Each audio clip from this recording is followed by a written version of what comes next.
Good evening, everyone, and welcome to our second public meeting for the Commercial Avenue Corridor Improvements Project.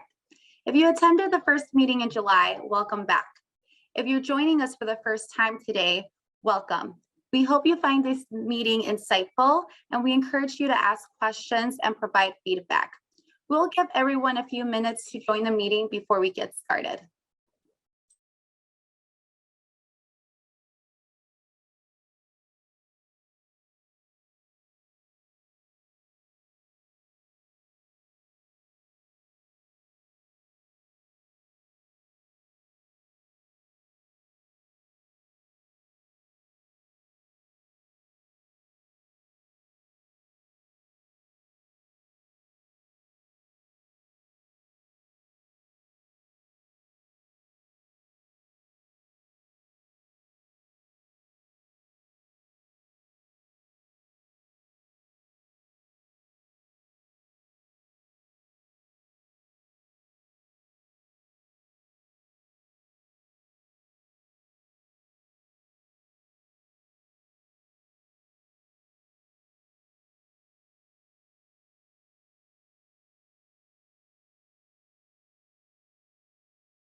This turns on.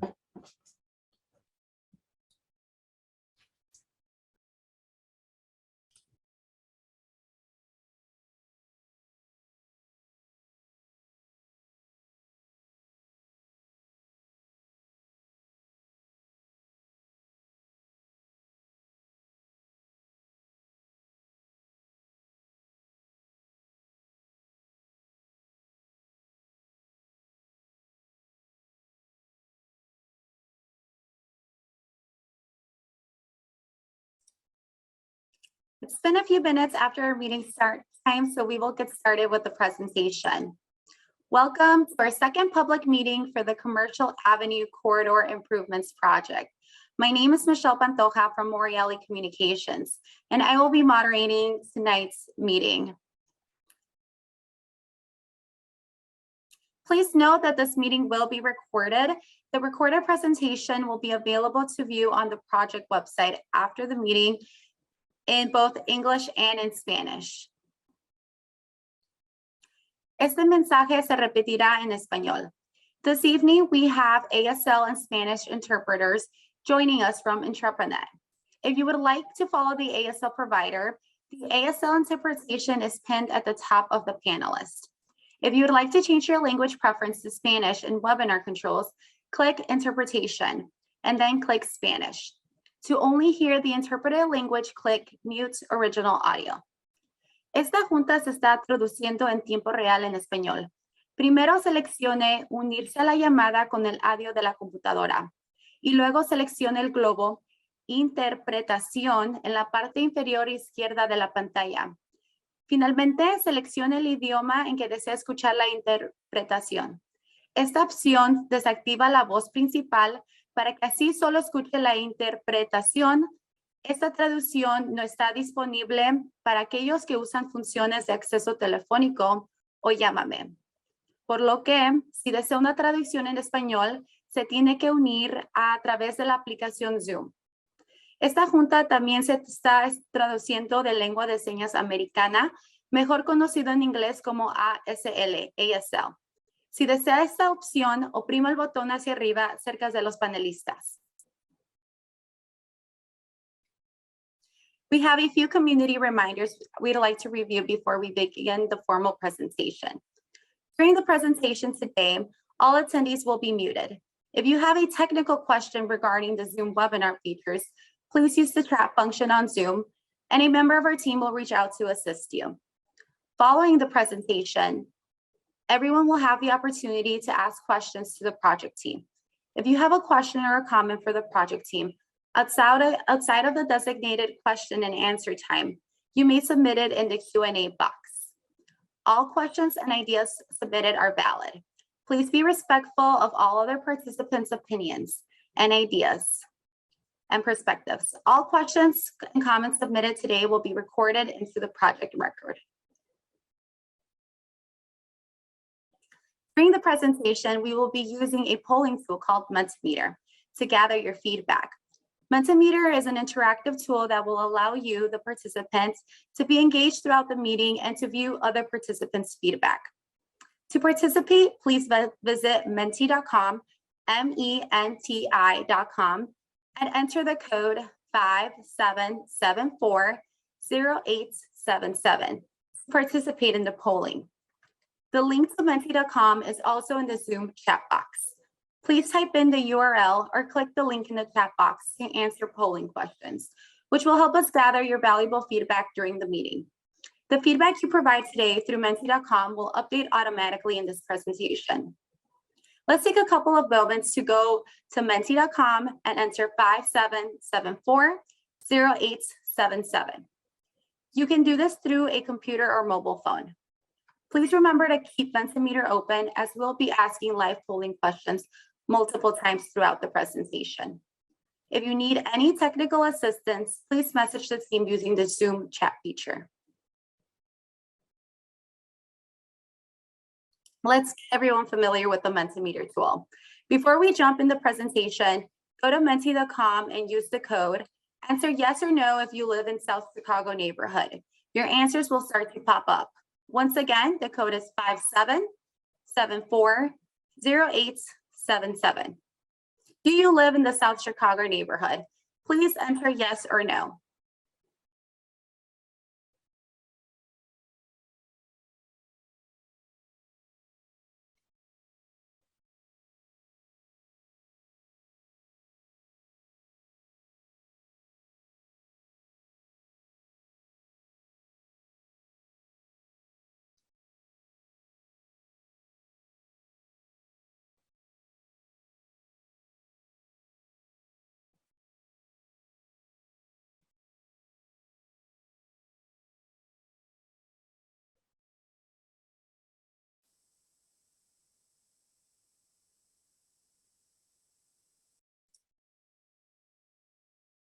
It looks like we have, oh, we're still getting more responses. We'll give it a couple of more seconds.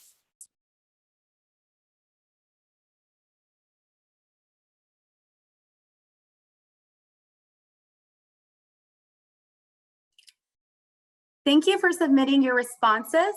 It looks like we have a great turnout from South Chicago community. Now that we are all familiar with Mentimeter, it's time to begin the presentation.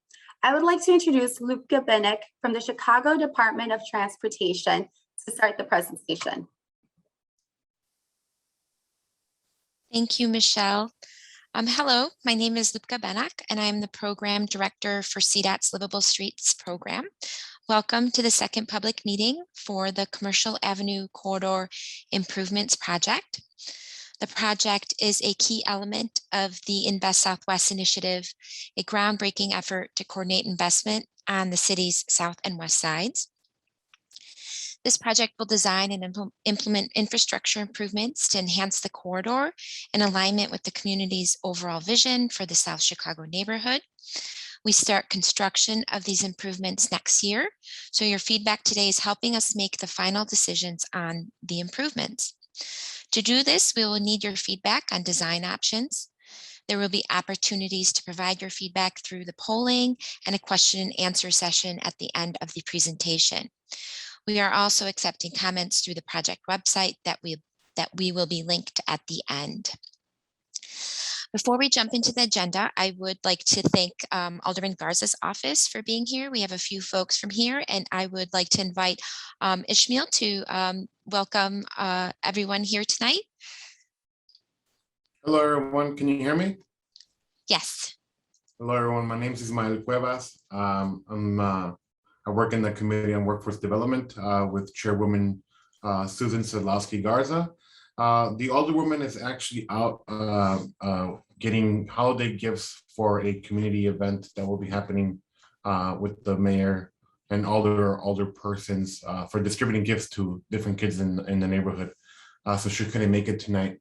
But I just want to thank everybody for being here, all the folks from South Chicago and surrounding neighborhoods. We really appreciate your time. This commercial corridor is really important, not just historically to Chicago, but also to the entire southeast side neighborhoods.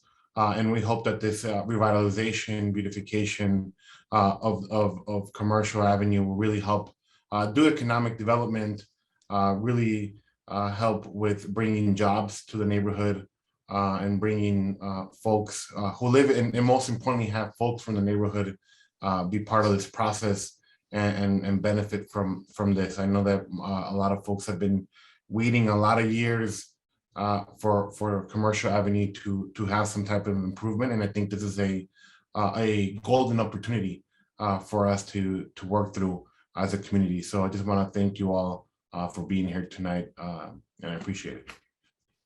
Thank you so much. We look forward to your continued support as we implement this project in the wonderful neighborhood of South Chicago. So thank you. We'd also like to take this opportunity to introduce Dave Price, the SSA manager for the area. Dave?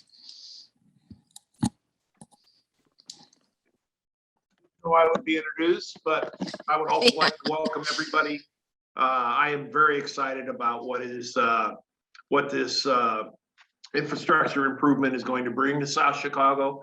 I'm also very enthusiastic about the kind of community that we are and the kind of input that our residents are willing to bring to the community. Thank you, Dave. So next slide, please.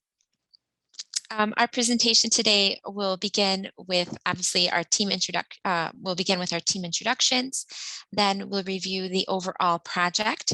We will then discuss the engagement plan and project schedule. We will review and recap our public meeting number 1. We had a survey, so we'll review those surveys results, as well as discuss the proposed cross-section of the street, review examples of the proposed intersection interventions, and obtain public input on our urban design and placemaking, and then finally discuss our next steps. Led by the Chicago Department of Transportation, our team was assembled to bring a Commercial Avenue Corridor Improvement Project to the South Chicago neighborhood. And joining me today is Ellen Schmidt, the project manager. Ellen, if you want to say hi, wave. Hi, everyone. I'm Ellen Schmidt, and I am the project manager for the Commercial Avenue Streetscape for CDOT. Thanks for coming tonight. We have obviously the 10th Ward with us today, as well as Dave Price with the SSA. We also have Jasmine with the Chicago Department of Planning and Development. If you'd like to say hello. Yes, hi everyone. My name is Jasmine Gunn. I am a planner with the Far South region in Department of Planning, and happy to be here, and I'll speak a little later on a separate project that involves this. And we have, thanks Jasmine, we have Robin from Neighborspace, if you'd like to say hello. Hi everybody, nice to see you this evening. As Jasmine said, we'll talk a little bit more in detail about the project that we're participating in this regards. And we have our design team who's working really hard on bringing all these wonderful improvements to the corridor. So Mohammed, he's with our prime engineering firm, Benish. Mohammed, if you'd like to say hi. Thank you, Luca. Hello, everyone. It's a pleasure to be here with you tonight. We're really excited to share all the updates on this project and hopefully continue working with all of you to make sure that we meet the goals of the community. Thank you. We also have Caitlin with Muller and Muller, who is leading our placemaking and urban design. Caitlin? Hi, I'm Caitlin. Nice to meet everyone. Look forward to getting more feedback from everyone on the design options later in the presentation. And then we have Michelle, who you've been listening to in the beginning with Moriali Strategic Communications, helping CDOT with our community outreach and engagement. Among other sub-consultants that we also have, such as Ardmore Roderick and GSG consultants that are helping with engineering support throughout the project. Next slide, please. So this slide may look a bit familiar if those that have joined us at the roundtables or the previous public meeting, but we just wanted to review the project. The scope will include a combination of physical improvements to the roadways and sidewalks, as well as creation of gathering spaces, landscaping, and lighting improvements within the public right-of-way. The improvements are being developed through an engineering evaluation of existing infrastructure, traffic, and safety conditions, combined with a community engagement process to define the placemaking and urban design theme, which will be carried out throughout the project. There are many improvements that you will see along the corridor. So beyond looking at roadway geometry, we will be fully resurfacing the street.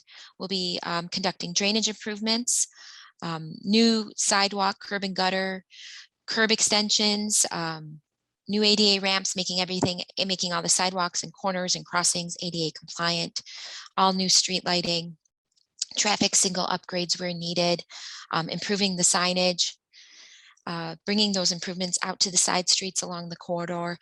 And then part of our placemaking and urban design strategies to bring in site furniture, potentially some seating areas, light pole identifiers, landscaping, and potential plaza space, which we're here to discuss with you tonight. Next slide, please. The limits of this project extend along Commercial Avenue from 83rd Street to 93rd Street and along 92nd Street from Anthony Avenue to west of South Harbor Avenue. And the project focuses on these 2 miles. This slide shows our engagement and project schedule. We are currently in step 2, where you see the red. We are here out of the 4-step process to design the Commercial Avenue corridor improvements. And using the feedback from today and upcoming public survey, we will select the preferred alternative for the corridor and refine them based on community input. We will then present the final preferred design to the public at our 3rd public meeting, which happens within our step 3, prior to starting the construction of the corridor improvements, which are set to begin in late 2022. The corridor will be constructed in 4 segments. So commercial is broken out to 3 segments, and 92nd will be the 4th segment. And we'll get into those details shortly. Thank you to all who joined our first public meeting in July 2021. At the first virtual public meeting, we shared the project limits, scope, engagement, and project schedule, and streetscape examples. The existing conditions, crash data, potential gathering space, and urban design options were also presented. Attendees provided feedback to the project team using Mentimeter during the meeting. We continue to gather feedback from residents who could not attend the meeting through an online survey and through paper surveys handed out at the Sweet Home Chicago event in South Chicago. Thanks again to all those who participated in the meeting and in the survey. We'll review those results in the next few slides. This slide gives us a bit more information on the Mentimeter and survey responses. To start, respondents shared that 68% of them travel via car through the corridor. When asked what type of corridor character they most preferred, 48% of respondents preferred traditional historic, 29% preferred modern contemporary, and 23% preferred playful active. Respondents overwhelmingly preferred ornamental gateway light poles over the davit light poles on both Commercial Avenue and 92nd Street, as you can see on the slide. We also asked about concerns in the corridor, and the top concerns are pedestrian experience, parking, lack of green space, lighting, lack of bicycle infrastructure. The respondents shared that the most challenging intersections are 92nd Street and Commercial Avenue and 91st Street and Commercial Avenue. Now to address the geometric and safety improvements, I will turn it over to Mohammed Al-Sharbini from Benish. Thank you, Michelle.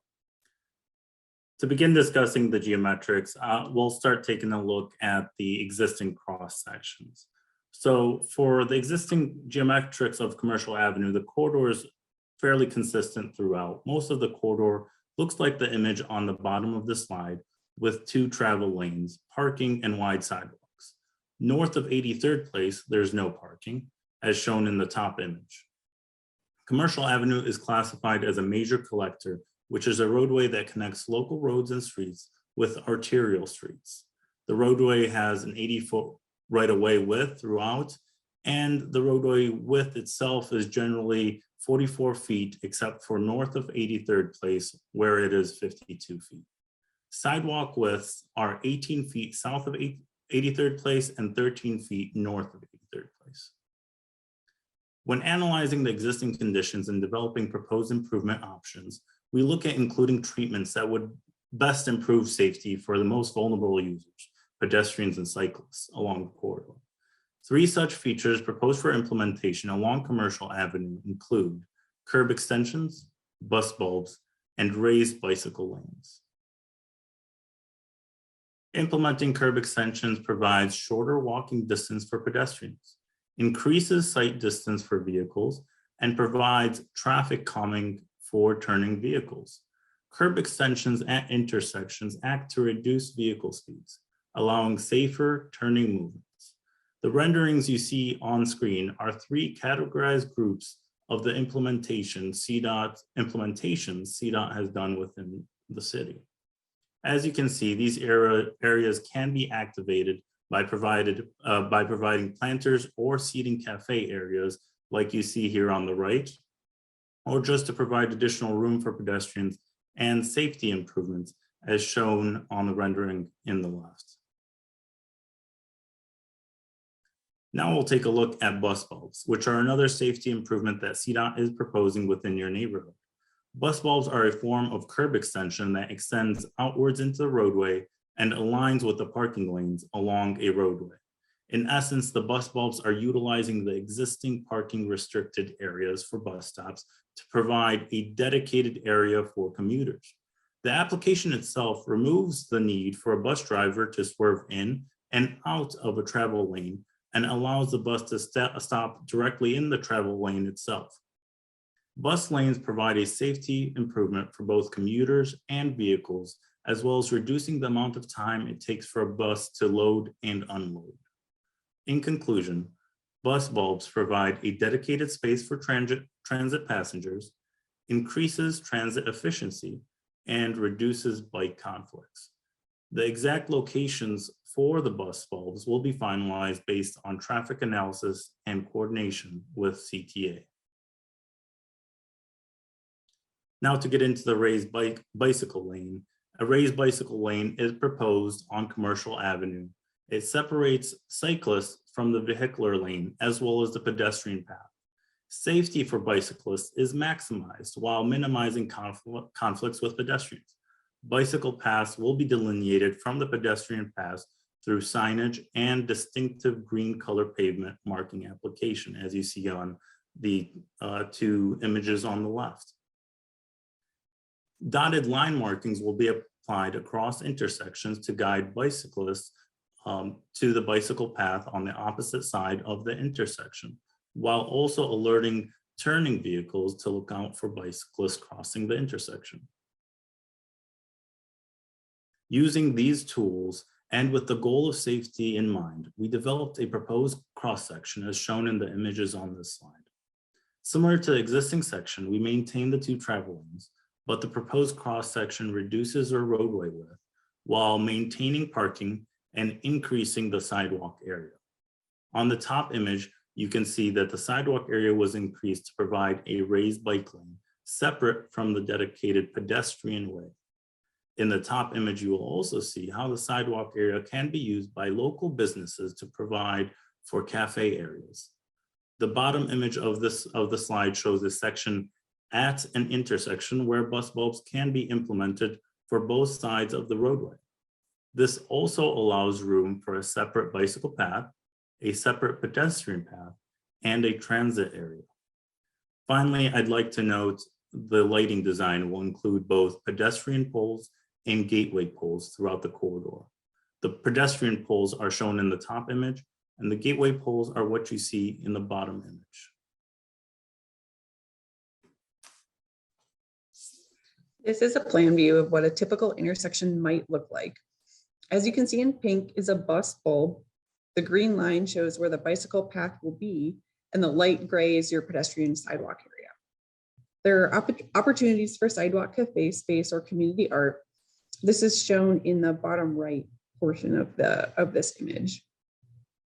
The beige kind of orangey areas are opportunities for placemaking that we'll discuss later in the presentation.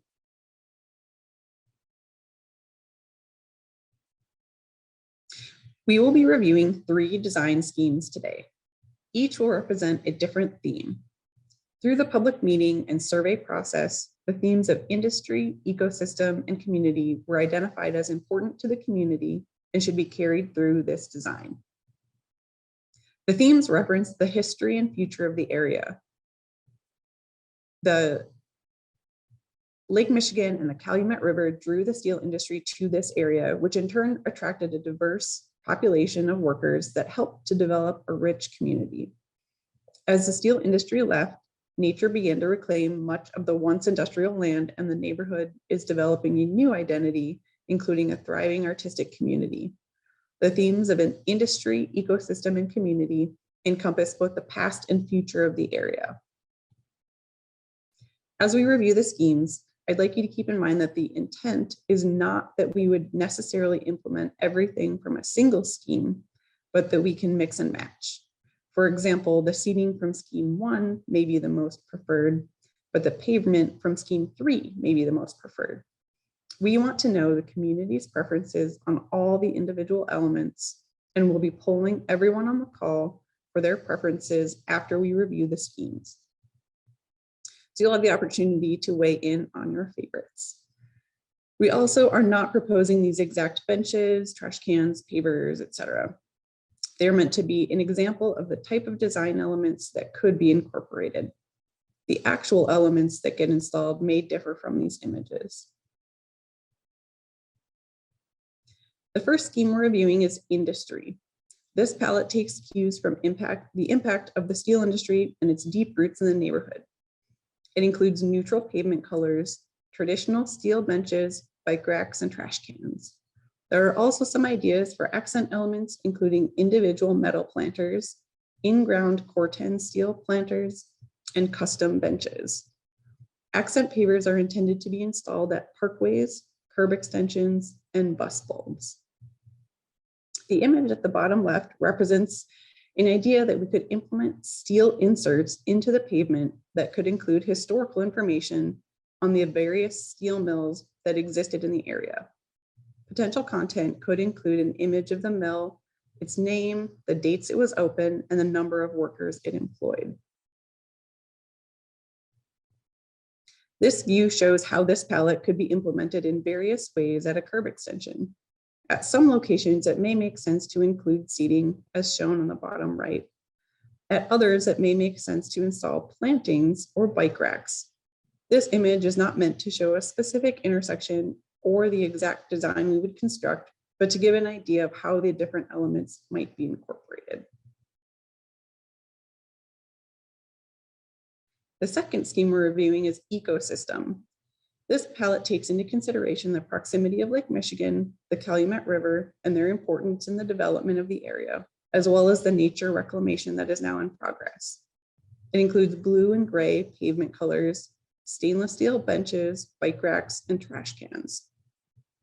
There are also some ideas for accent elements, including natural water catchment planting areas, accent pebble-shaped seating, and applied curvy pavement markings.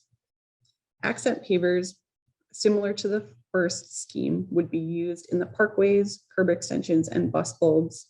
The curvy pavement markings would be limited to specific locations for shared public space and would need to be implemented through a future project or potentially as a community art project.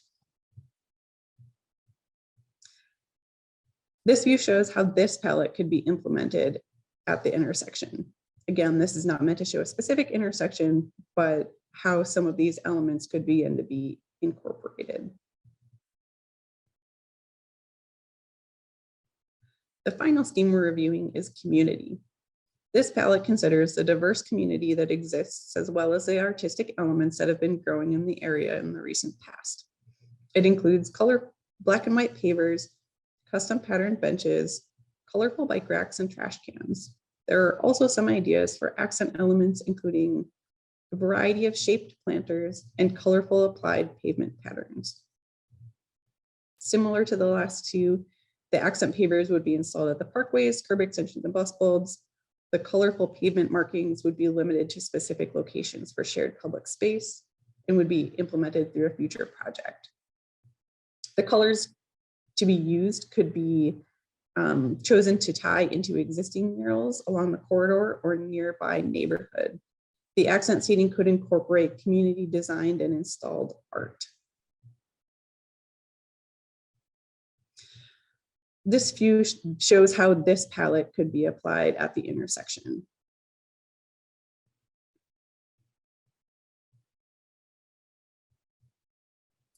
Now we're moving on to the Mensa meter polling. So please have your phone or computer ready and type in menti.com, MENTI.com, and use the code 57740877. This first slide will show the question and the options with images. And in the following slide, you will be able to answer the polling questions and see the responses in real time. Please note that these images are meant to be an example of the type of design elements that could be incorporated. The actual elements that get installed may differ from these images. Our first question is, do you prefer an overall scheme? If so, which one? We have A, industry, B, ecosystem, C, community, and D, I prefer a mix of themes. Please take a look at these images for each category, and voting will occur on the next slide.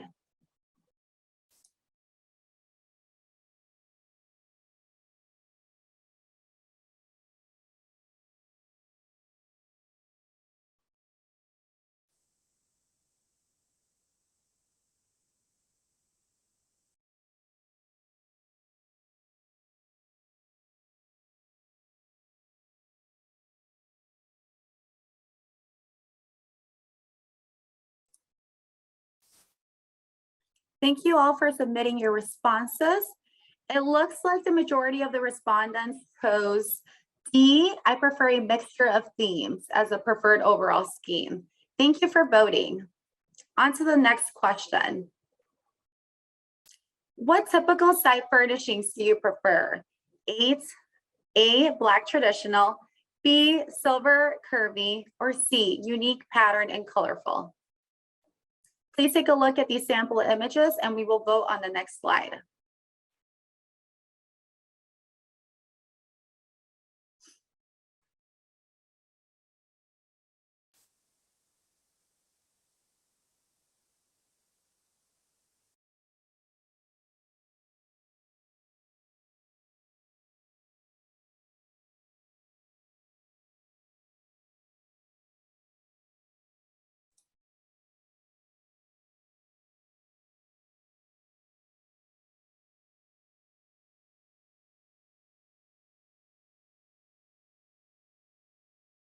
It looks like the majority of the respondents chose C, unique pattern, as their preferred typical site furnishings. Thank you all for voting. Next question. Which accent seating do you prefer? A, cordon steel, B, pebble, or C, community yard? Again, please take a look at these sample images and we will vote on the next slide.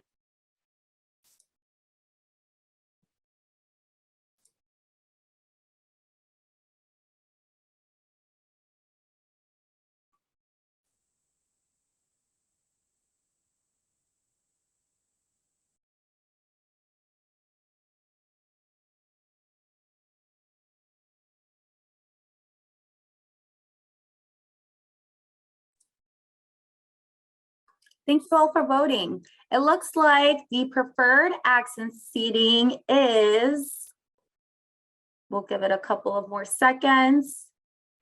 It appears to be cordon steel. Thank you. Next question. What paver palette do you prefer? A, neutral earth tones, B, blues and silvers, or C, black and white? Again, please take a look at these sample images and we will vote on the next slide.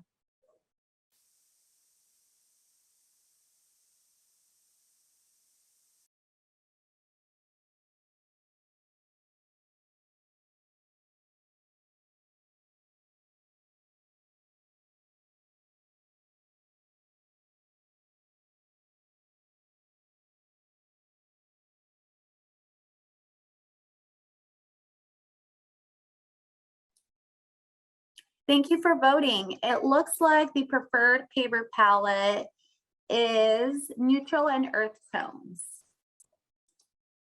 Next question. What type of pavement accent do you prefer? A, steel inserts, B, applied curvilinear, or C, applied brights? Take a look at these sample images and we will vote on the next slide.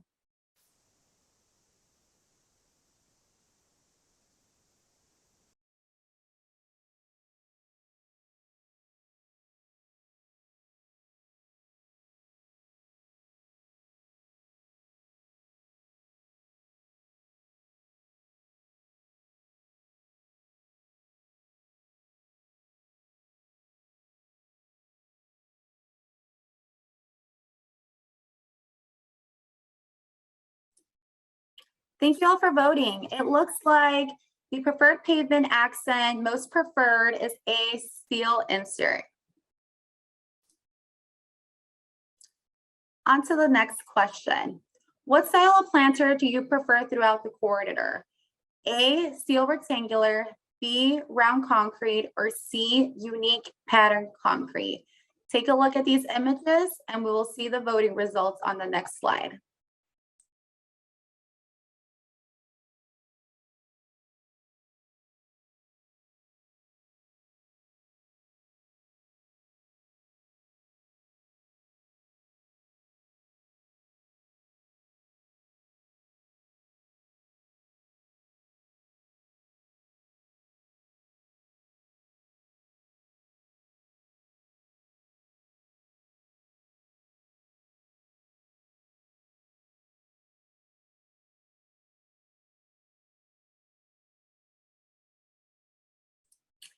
It looks like the majority of the respondents chose steel rectangular as their preferred style of planter. Thank you for voting.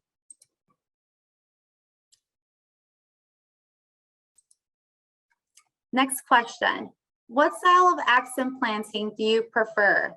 A, cordon planter, B, rain garden, or C, bright colors? Please take a look at these images and we will see the results on the next slide.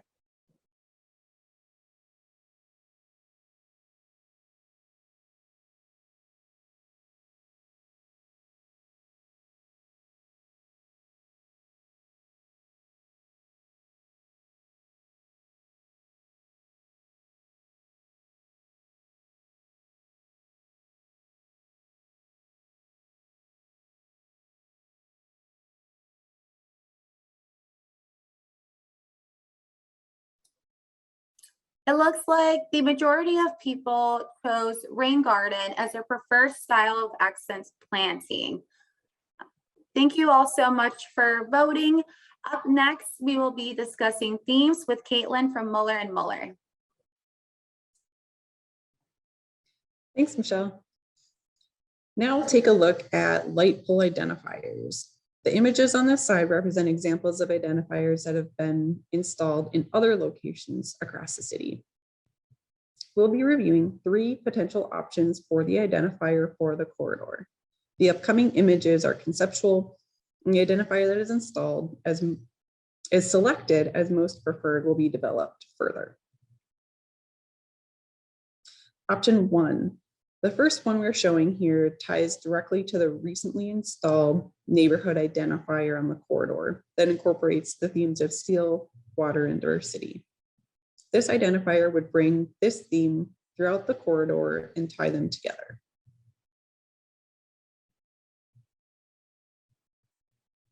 The second option is to create 3 identifiers highlighting the different themes. These could be repeated throughout the corridor. The idea is that these would be laser cut out of steel and would feature the name South Chicago on each identifier. The third option takes another look at combining the themes identified, but with an updated approach. It includes water at the bottom to represent Lake Michigan and the Calumet River, steel elements to represent industry, beach grasses to represent the natural reclamation that is in progress, and colorful patterns representing the strong artistic presence that has developed in the community in the more recent past.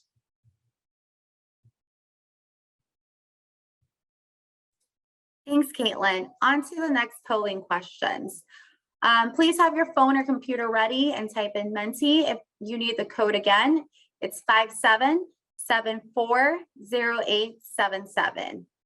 The first question is, which light pole identifier do you prefer? The first one is incorporate imagery from recently installed identifiers. Number 2, 1 identifier per theme, laser cut from heat treated steel. 3, identifier that combines water, steel, industry, green reclamation, and arts. So take a look at these sample images and we will see the results on the next slide.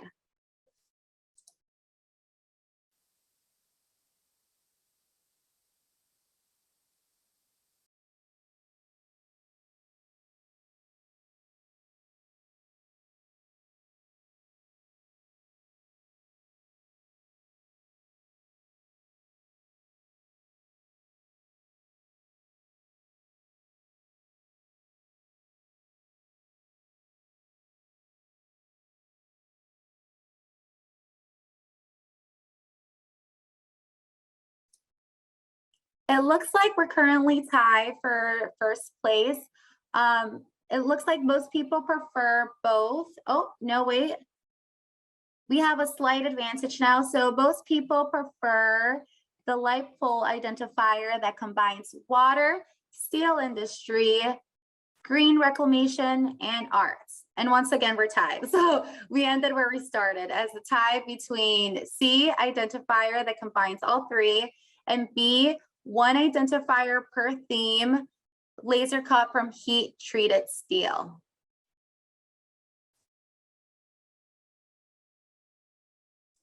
Next question.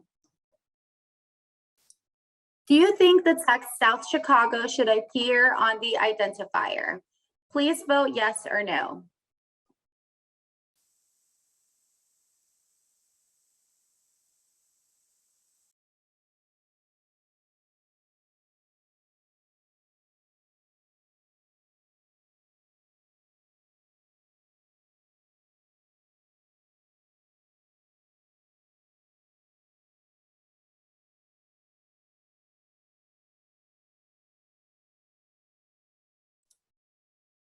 It looks like we have a lot of South Chicago pride tonight. It looks like most people, everyone that voted thinks we should add the text South Chicago on the identifier. Thank you again for all your responses. I'll pass it back to Caitlin. Thanks, Michelle. We'll now move into discussion, excuse me, to the uses and layout for the community space at the 92nd cul-de-sac. This slide shows the location of the Calumet River Gateway that I'm sure many of you are familiar with. The Calumet River Gateway will contain 2 areas, a gathering space in the cul-de-sac area that will be closed by CDOT, and a nature play space proposed by the Department of Planning and Development and Neighbor Space, shown in pink in the area to the north of the cul-de-sac.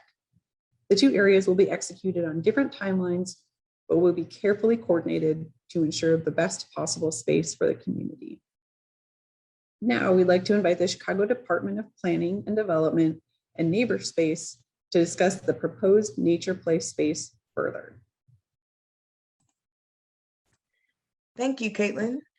Hello, everyone. My name is Jasmine Gunn, and I am a city planner with the Department of Planning and Development for the Far South region. I wanted to take a few minutes to go over and give an update of the Calumet River Gateway Natural Play Space and River Access projects. They're highlighted in dark pink on the screen here.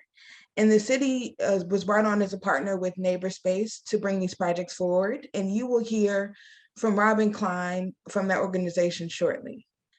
Next slide, please.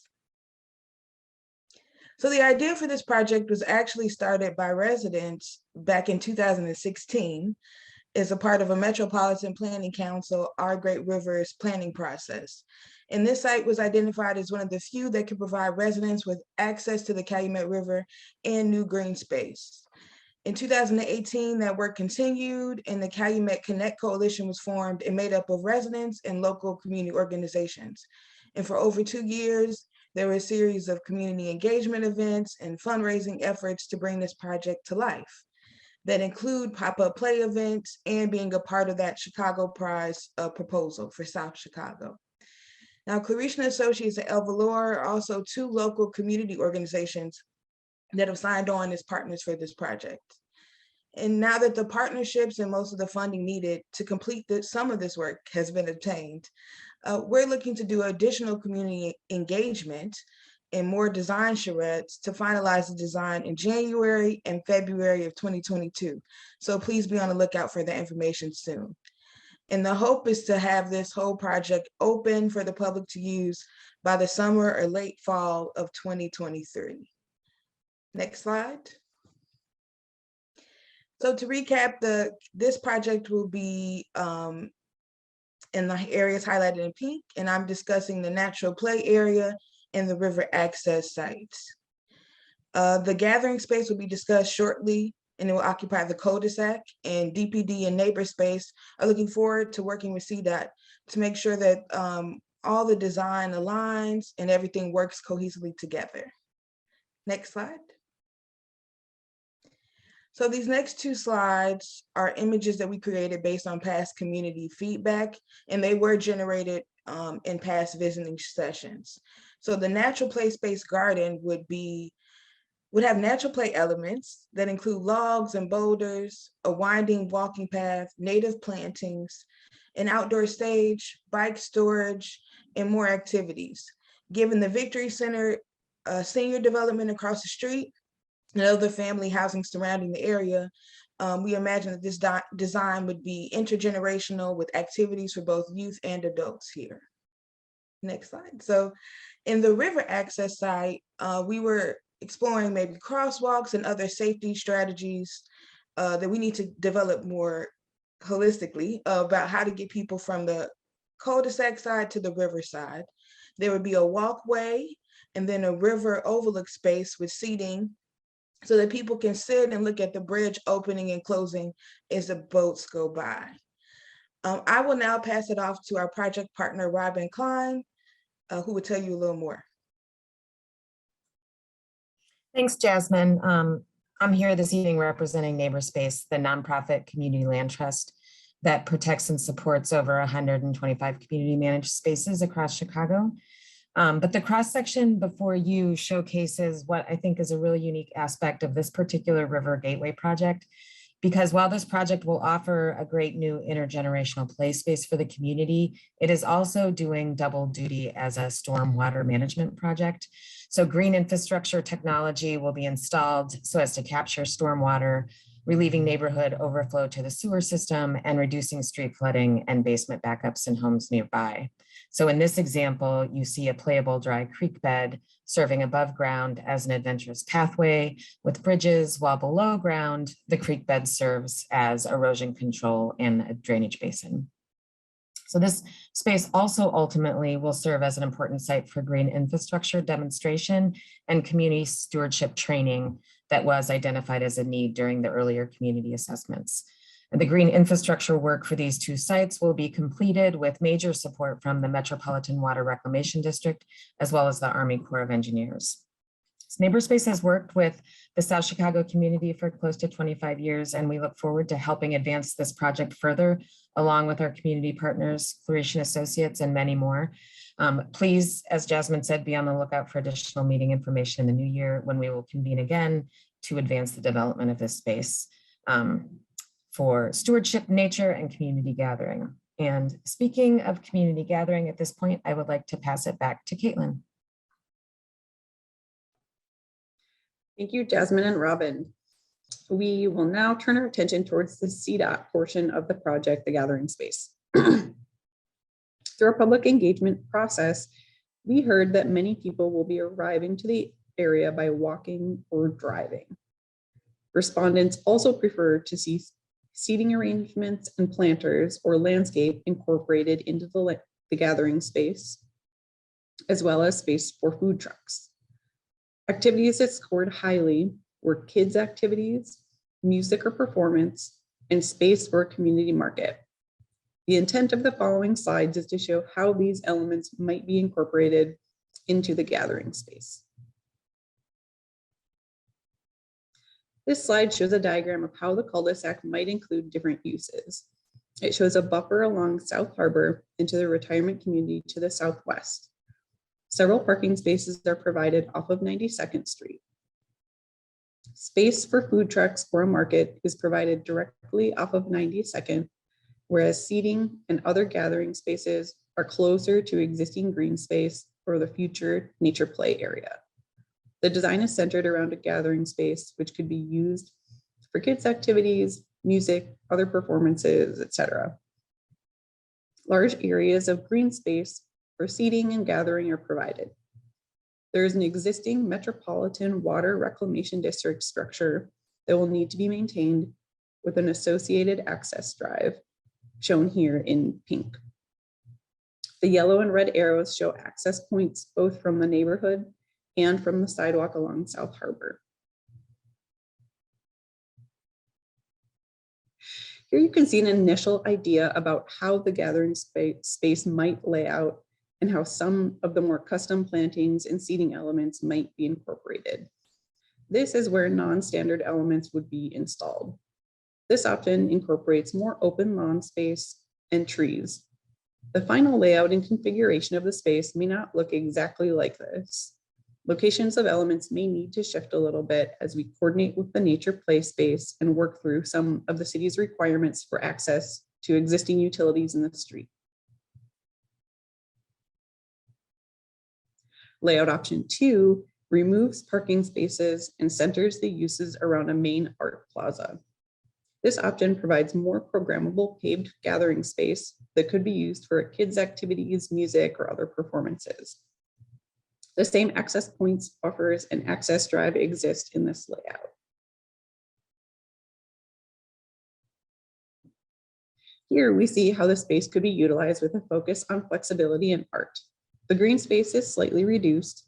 The concept features more open paved space that could readily host community events that involves setting up stalls or tents, such as markets. There is also a consideration for a potential future public art, which we will be reviewing further at the next public meeting. There are accent pavement patterns in various shapes and colors, as well as colorful seating elements, which could incorporate community art projects. Thanks, Caitlin. On to the next question. Do you want to see added parking in this area? Take a look at these images and we will vote on the next slide.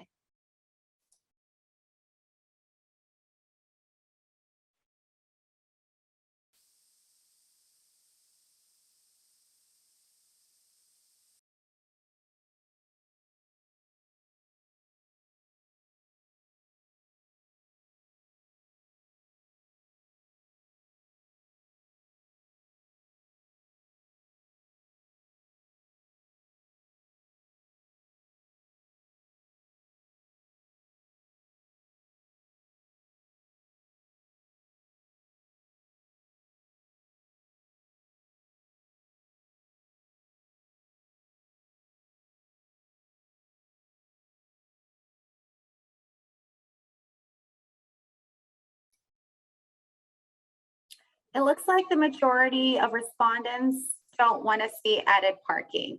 Thank you for voting. Next question, which planning focus option do you prefer? Nature focus or art focus? Please take a look at these images and we will see the voting results on the next slide.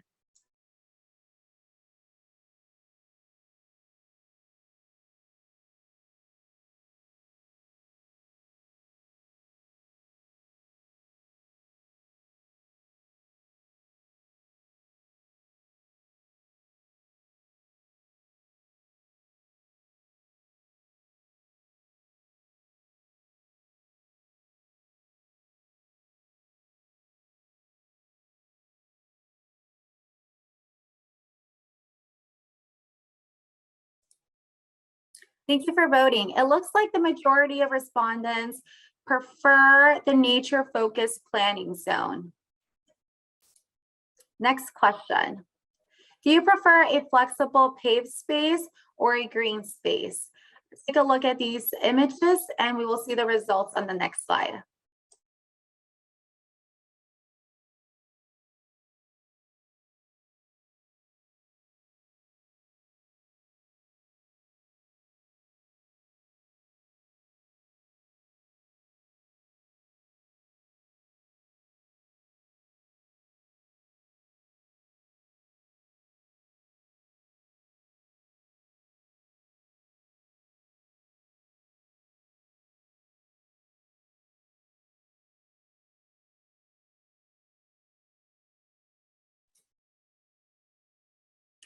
It looks like we have a tie between flexible paved space and a green space. Thank you all for voting. Now I will pass it off to Mohammed.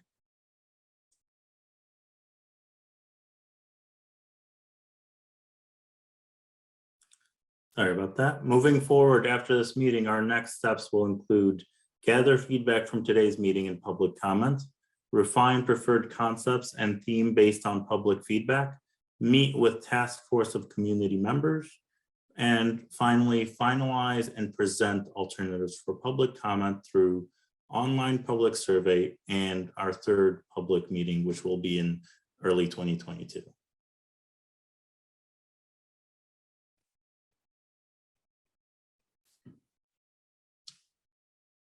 Thank you. And now I will pass it over to Luca for the Q&A section. Thank you, Mohammed. Just moving around my screens. We'll take this time to answer the questions that were submitted through registration link, as well as questions gathered during the meeting in the chat box or Q&A. If you have questions that were not already submitted, please feel free to submit your questions by using the Q&A button at the bottom of your screen. We will attempt to answer all questions tonight, and we'll read off the questions and provide a response. If there is general comments that were provided and or questions that were answered throughout the public presentation, we'll take note of those in the project record.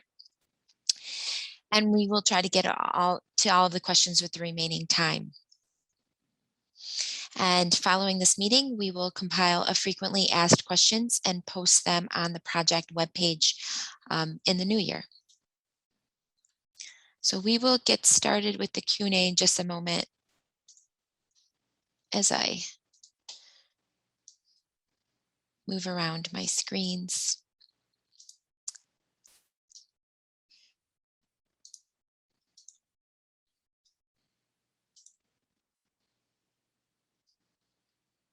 A lot of windows open, so just a second.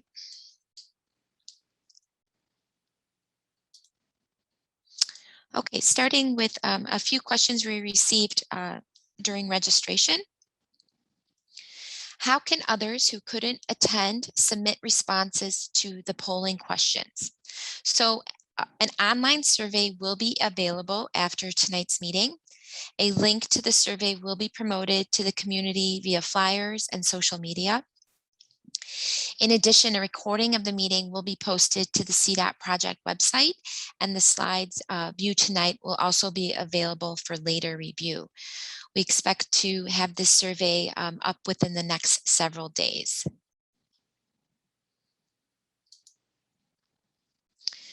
When will construction start and what area will be built first? Construction of the project will happen over 4 phases, starting late 2022. The first phase is Commercial Avenue from South Chicago to 90th Street. And the future 3 phases will be determined as we move through the project, and we will announce those back to the public.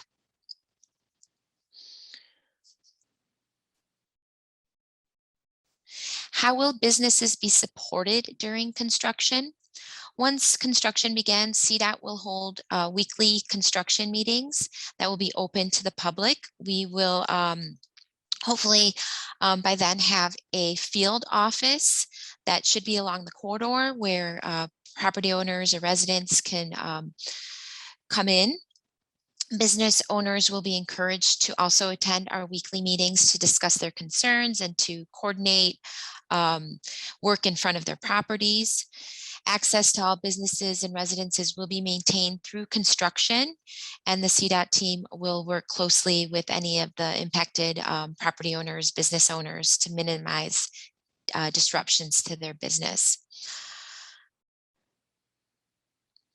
When will we hear about the design for 92nd Street?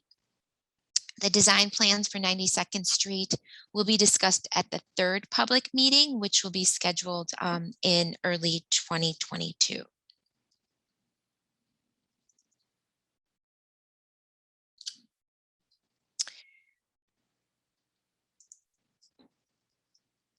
So moving on to tonight's questions.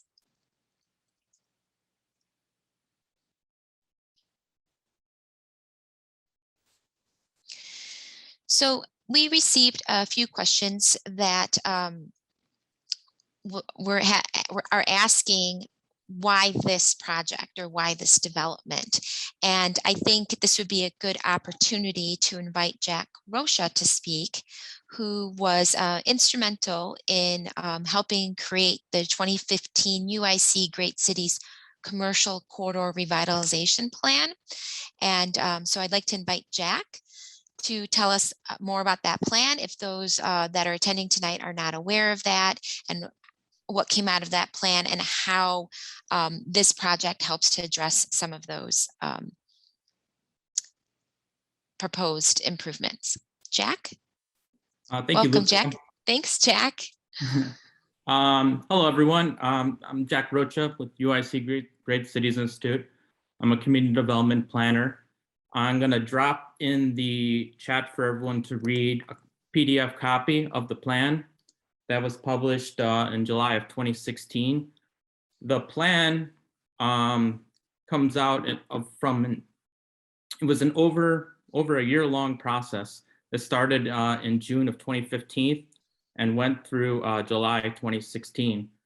It was initially organized by SSA number 5. They also, as part of the process, they created a planning committee that was made up of community organizations as well as community members. The community outreach included public planning committee meetings, as well as community pop-ups, social media outreach, community events, which included a visioning meeting and a first draft review. And finally, there was a survey that was distributed throughout the community as well as on social media. A lot of the issues and recommendations that you're going to see in the plan, if you look at the link, come out of all made up from community ideas that were collected throughout that year-long process, including the community vision statement, which if you were here for the meeting in July, was read by CDOT, as well as the planning goals, which were also defined by the community, and those goals, the 3 were basically come from 3 different areas as far as focus on economic, built environment, and culture. So that's really just kind of a quick run through of the plan. And you can see all the recommendations on the link I put in the chat, but it could also be found at the UIC Great Cities Institute website. Thank you. Thank you, Jack. And you can also find a recording and the PowerPoint slides of our first public meeting on our project website as well. I think furthermore to that, not only does this project build off of the great planning that was done in 2015, but also Commercial Avenue, 92nd Street are in need of state of good repair improvements. The sidewalk, lighting, and roadway pavement is old and is in need of replacement. Additionally, the corridor does need pedestrian safety improvements. There's been many crashes and a few fatalities over the years on Commercial Avenue. We'd really like to make sure we're implementing the proper geometrics and pedestrian safety improvements to minimize all of the crashes as well. So we will continue with answering some more of tonight's questions. Next question, is answering your survey going to be the only option for community feedback? I also noticed these comments are only being seen by your team and not in the public channel. The survey is one way we are collecting information. We are also taking comments on the CDOT project website. We will attempt to address all the questions received during tonight. Our intent is to receive the questions, we read them out loud and answer them. That is our method for tonight's public meeting. And we'll be sharing the project website on a slide following the Q&A so everyone can have access.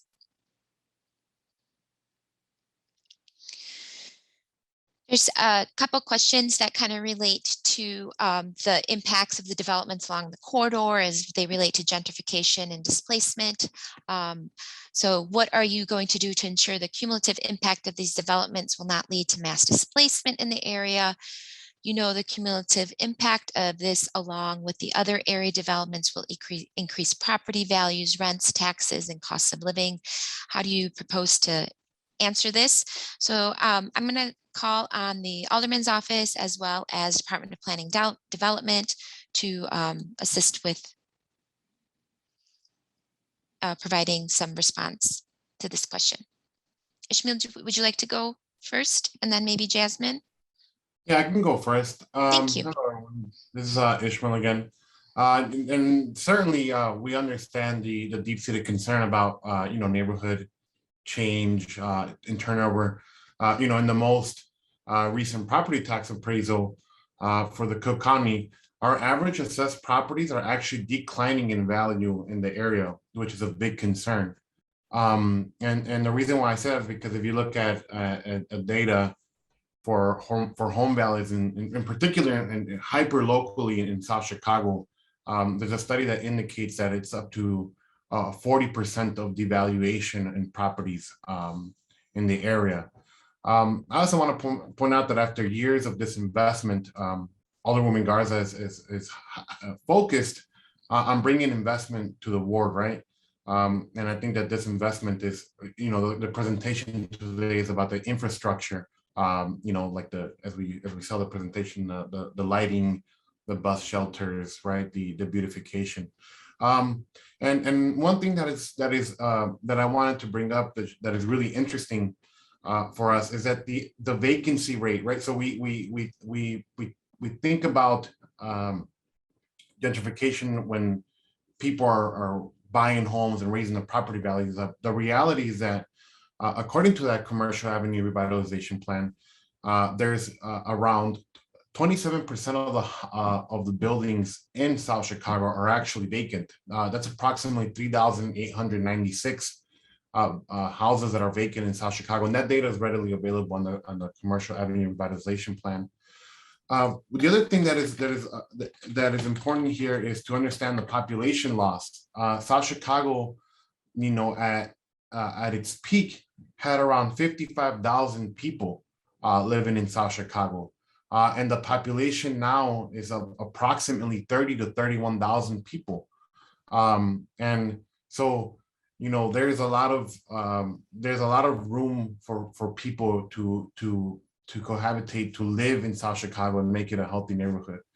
The last thing I want to say is this is not being done to raise property taxes, right? This is not done to do any of that. This is actually done to ensure that the people of South Chicago have a safe, walkable community.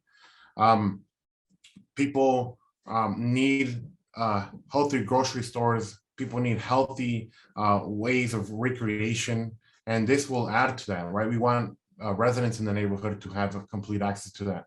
And the other thing that I wanted to answer, I saw a question about raised bike lanes. I know that there's on Roosevelt Road between State and Columbus Drive, kind of to Lakeshore Path. There's actually raised bike lanes on that area. So yeah, that's what we wanted to speak about. So big thing, population loss in South Chicago, right? And the decrease in property values. And so I think that this can really help generate people coming to the neighborhood and people investing in their own homes, in their own buildings. And that's really important for us. Thank you, Ishmael. Jasmine, do you have anything to add? I feel like Ishmael did a really good job. Yes, he was very comprehensive. I'll just add that I think one thing too is that a lot of this investment has been concentrated in certain areas of the city. And through Invest Southwest, these streetscape improvements are not just happening in South Chicago, they're happening in all of the south and west sides, just the South Shore to the north and Arbor Gresham and Roseland to the south. So there's improvements. I think one of the issues has been that these investments have not been equitable in the past, and we're trying to be better about that now. And then I think one thing we have heard these concerns a lot is in our work in South Chicago. So we are exploring doing some housing workshops and going over some different strategies, because there are like community land trusts. If homeowners are interested in that, we can bring in people that have done land trusts and provide those resources. There's also a multifamily TIF purchase rehab program that we need to be better about promoting, but it does allow people that own multifamily properties to renovate their properties with city assistance, so they don't have to raise the rents, right? And they can maintain a safe and well-maintained building without raising the rents on people that live here. So there's different strategies that we can look into. I just encourage people to stay engaged and keep asking us and challenging us to continue to look at this issue as we make improvements in this community. Thanks. Thank you, Jasmine. So moving on, next question is, how can traffic circulate around or pass stopped buses when passengers are being picked up at the bus bulb? So traffic will not circulate around the buses, and this is by design. It helps reduce multiple threat crashes due to sight distance issues, not being able to see vehicles around buses. We did analyze the traffic volumes at the locations that we are proposing the bus bulbs, and there will be minimal or minor impacts to the traffic flow at those locations, given the counts of cars that go through those intersections. And bus bulbs provide a dedicated space for transit passengers. So they're a great asset for folks waiting for the bus and separates them from the sidewalk pedestrian path. And they also increase transit efficiency by eliminating the need for the buses to merge in and out of travel lanes and creating conflict points with vehicles during that movement, as well as supporting our effort to increase pedestrian safety along the corridor.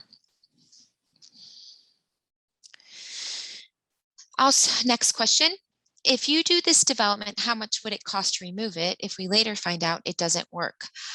This project includes standard transportation infrastructure improvements, including placemaking elements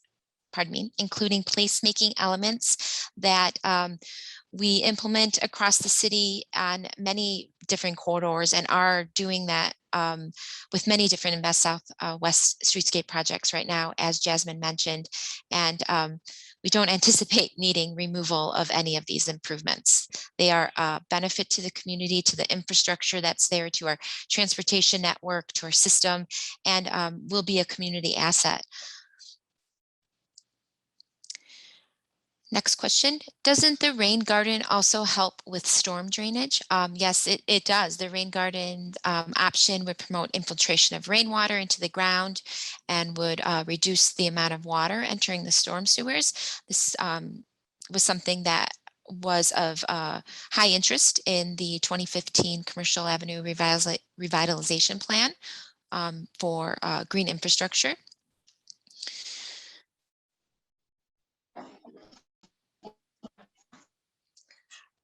Next question is, all this money you are spending can be better put to creating parking lot and community center. Why did the city decide on this as opposed to providing something people have been asking for decades? Well, there's many folks that have been asking for infrastructure roadway improvements on Commercial Avenue for many years. The funding being utilized for this project is specifically allocated for these transportation infrastructure improvements that are needed along the corridor. And if there's a request for a community center, we urge you to work with your alderman's office to further explore that idea.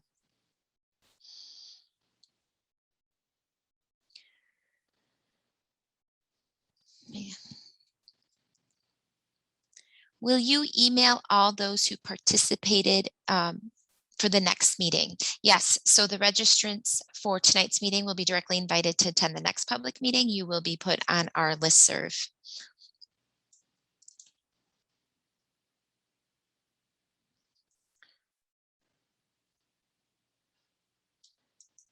So I think this question will be for Ishmael or the ward office again. I think there's concern with what's happening with the drug selling issues and the homelessness and the panhandling along the corridor. Ishmael, if you'd like to speak to any of that. Yeah, we're working, for those of you who live in South Chicago, we've been working closely with our various organizations. I know that the SSA number 5 with Dave Price has had various security meetings to try to address this. We're also working with CPD, and it's definitely an issue that we're looking to tackle. And we have been working on it. And I just want to ensure that people know that you can also get involved by attending the security meetings or going to your CAT meetings to report these issues. Thank you. Will there be improvements to the community garden that's located close to the industrial area? Also, will there be more signage closer to Commercial Avenue? The community garden is not part of this project at this time. This project focuses on the transportation improvements that we discussed. We will be replacing signage in the right-of-way within the project limits of Commercial, which is 83rd to 93rd Street, as well as 92nd Street.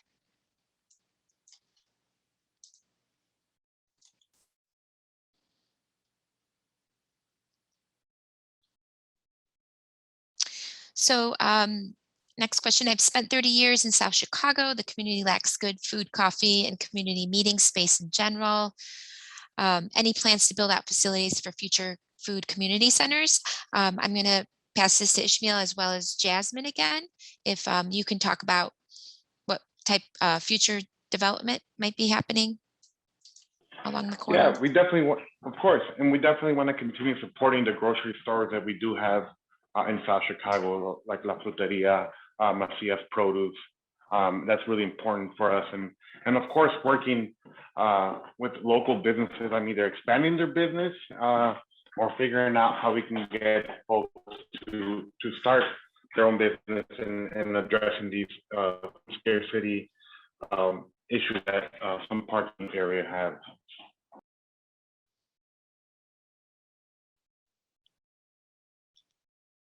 Jasmine, do you have any updates from Department of Yeah, Planning? Yes, I can add two. So we had a request for proposal, and a developer did make a proposal for a development at the corner of 89th and Commercial, and that does include commercial space, and they envision having a coffee shop and also like a workforce center, community center, business center there as well. So be on the lookout for more information on that, but we have had some meetings on that development, and that development should come online in the next couple of years as well. There's also the Neighborhood Opportunity Fund and the Small Business Improvement Fund, which help existing businesses make renovations and improvements to their buildings. And then it also is a fund to help small and minority-owned businesses open up new food and different community-oriented uses along commercial corridors. And so this corridor, the commercial corridor, is a priority corridor for those programs. So we hope to attract new small businesses along the corridor as well. And if you know of someone that is looking, encourage them to apply for those programs as well. I want to also add, I don't know if you can hear me, that, for example, that we want to continue supporting the small businesses that we have on Commercial Avenue, whether it's a current existing coffee shops that we have there, whether it's a grocery stores that we have, or any other small mom and pop shops that we have there. It's crucial that we protect those businesses, and it's crucial that they get access to resources, as Jasmine was saying. The other point that I want to make that I don't know if it got answered, just so you know, there are community organizations that are working on expanding their community centers. And actually this weekend, Clarice and Associates will have the Salud Center where the former YMCA is.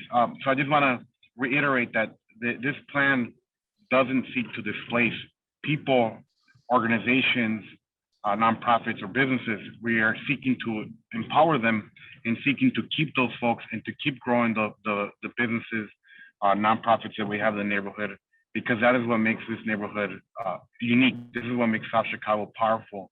And this is what will, frankly, will make South Chicago succeed as we create these plans moving forward.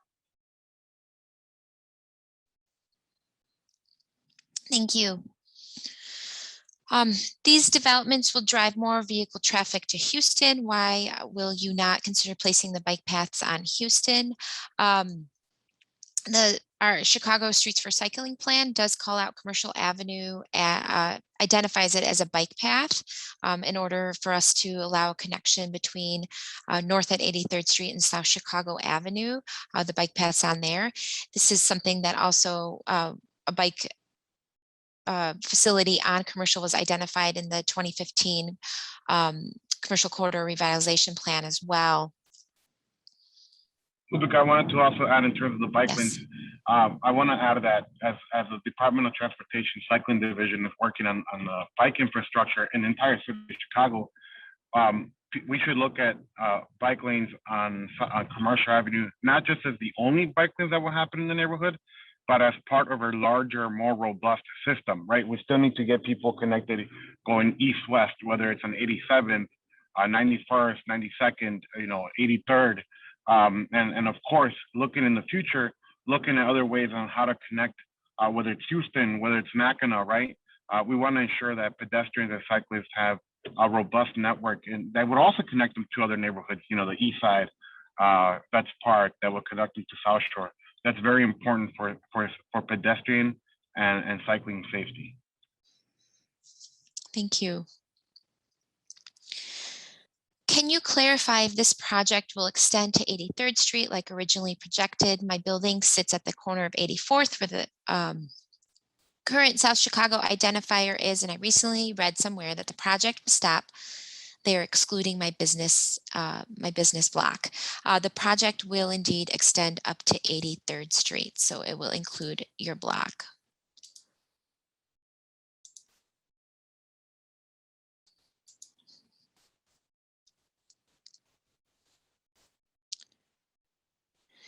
Last meeting, we specifically commented about the impact of the bike paths on the commercial. You ignored those concerns. Where in your new proposal are you addressing the impact on existing residents and existing vehicle traffic? We had previously proposed a dedicated on-street bike lane following Streets for Cycling as well as the commercial revitalization plan. And in the last meeting, we heard about safety concerns for cyclists riding in the street and not having a protected bike lane. So in response to that, we are proposing the raised bike lane, which gives a very high quality facility for cyclists and provides a safer ride. Also separates the cyclists from the vehicular traffic as well.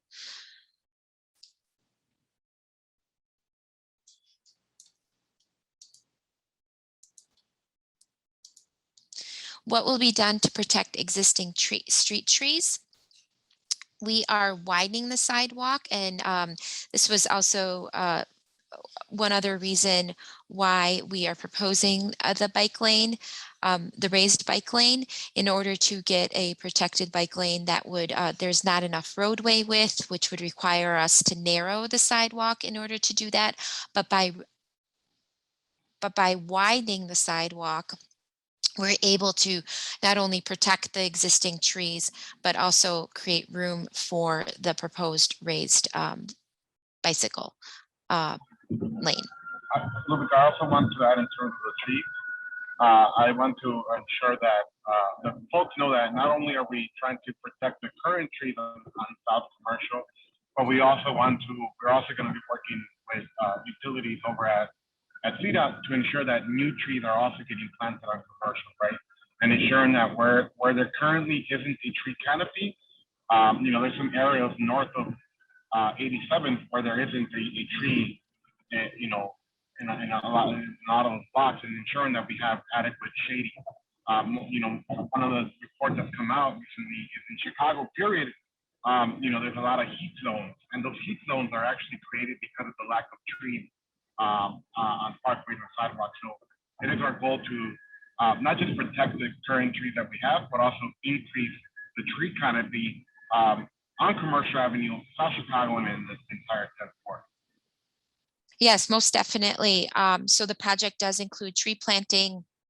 We will be looking for all opportunities to increase the tree planting so that we increase the tree canopy along Commercial and 92nd Street. There was also a question specifically asking, will additional trees be added to Los Niños School? And yes, trees will be added all along the corridor where feasible. So it is a big part of the project. Have you considered creating a bike path along the old B&O rail line that runs along the Metro tracks? We will definitely bring this back to our bike program to look into this more. How will local residents be able to apply for construction jobs created through this project? So each of our construction contracts will incorporate a local hiring ordinance, which requires 7.5% of the labor hours to go to local neighborhoods. So for these construction contracts, South Chicago will be identified as the neighborhood boundary, and 7.5% of those labor hours will need to come from that neighborhood boundary. Once we prepare to advertise our construction contracts, we will make sure to work with the Alderman's office to announce that those bids will be advertised. At our third public meeting, we'll also talk a little bit more about the contracting opportunities for that construction contract.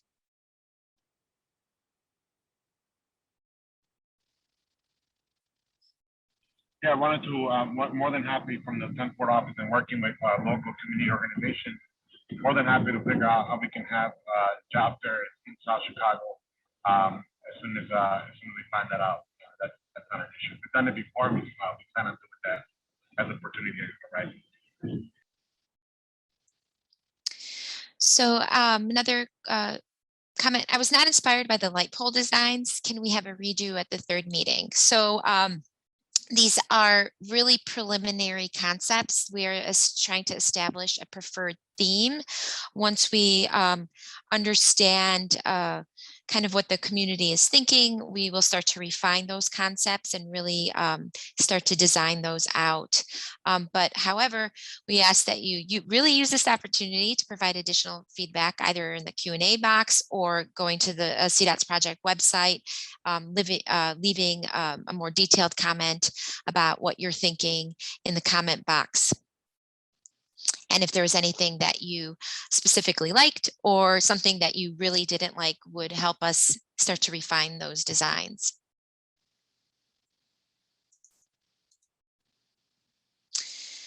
There's a place where cars, and I just saw time 7:30, so we'll answer one or two last questions really quickly. I want to make sure we don't keep you past our 7:30 end time, but there's a place where car crashes at the curb just south of 83rd Street. I hope this addresses that issue. Yes, this area is wider than the rest of the corridor. It has around a 52-foot roadway width, so wide travel lanes and no parking. So the proposed improvements will reduce the width of this area and reclaim that additional space for pedestrians and provide traffic calming measures to help reduce those speeds along that section and definitely near the school.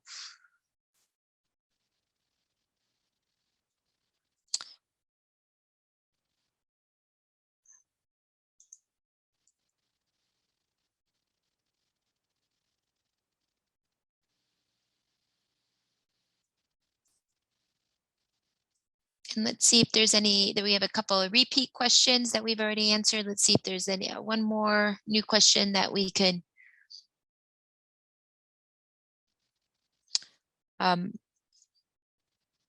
related to the project. So many local residents drive and rely on trucks on commercial. Trucks are often seen delivering products to businesses on commercial, and a number of area residents involved in landscaping, etc., use commercial. How are you going to ensure that the shortening of the road will not impact them and their businesses? So we are conducting a traffic analysis and truck turning movement analysis, and it has confirmed that trucks can make all of the movements and will not impact that. 11-foot travel lanes are a typical travel width in Chicago, and provides ample room for trucks as well. So this brings our presentation to a close this evening. We value your input and opinion, so we ask please visit the website to provide additional comments, to look at the presentation again, to share the presentation with others that could not make it here. Please also be on a lookout for the survey. And there you can also provide some more detailed information about what you liked or didn't like this evening. And we will keep that comment period open through January 10th. And again, we just want to thank you for taking the time and providing us the feedback. This really assists in moving the design forward and making sure that we're incorporating what you know best is South Chicago in your community. So we really appreciate it. Thank you again. And thank you to the Alderman's Office and Department of Planning and Development and Neighbor Space for also being here tonight. Thank you so much.